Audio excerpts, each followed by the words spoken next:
police officer was not injured in that incident. Well, have you been following the ongoing story of the Southside Gardens apartments in Greenville? The landlord is accused of negligence, allowing his tenants to live in squalor in what one attorney is calling a rat-infested building without basic necessities. WXVT's Renae Skinner has visited with residents, attorneys, and city officials in an attempt to bring you the story. Renae is standing by now with the latest developments. Renae? Well, Steve, this dispute has been ongoing since October. Since we've been following this story, the city of Greenville has filed a lawsuit against the landlord. Now that lawsuit has gotten bigger. At a city council meeting this morning, officials voted to pile on more building code violations that the landlord will have to face. Now, the tenants I spoke to today say the frustration continues for them. One woman in particular says the problems in her home are bad for her health. We need more help and people to come and help stand up for us.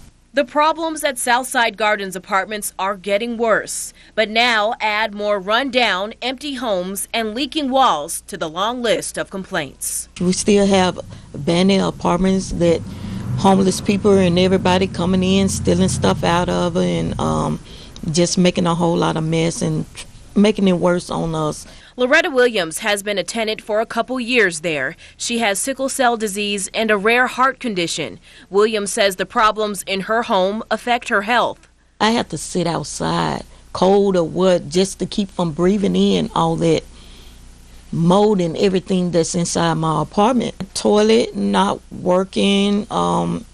It got a screen on it to flush it, and the water constantly running.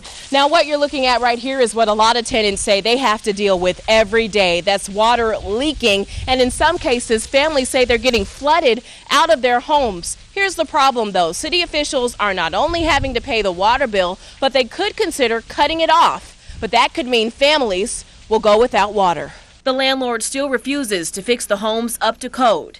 The city has filed a lawsuit, and today officials voted to expand the number of violations the landlord will have to answer to. Local attorney and judge Drebu Hill represents the tenants.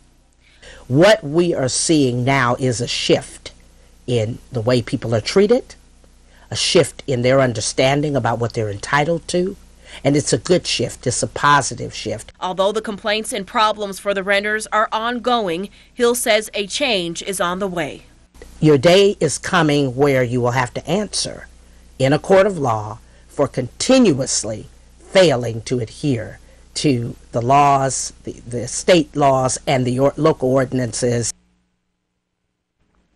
Tenants told me several families have been forced out of their homes because the conditions are just so bad. Drebu Hill says the case will now go to Chancery Court for a ruling. Now, we're going to be following the story very closely, and any new information we get, we'll pass that along to you. Live in the studio, I'm Renae Skinner. Steve, back to you.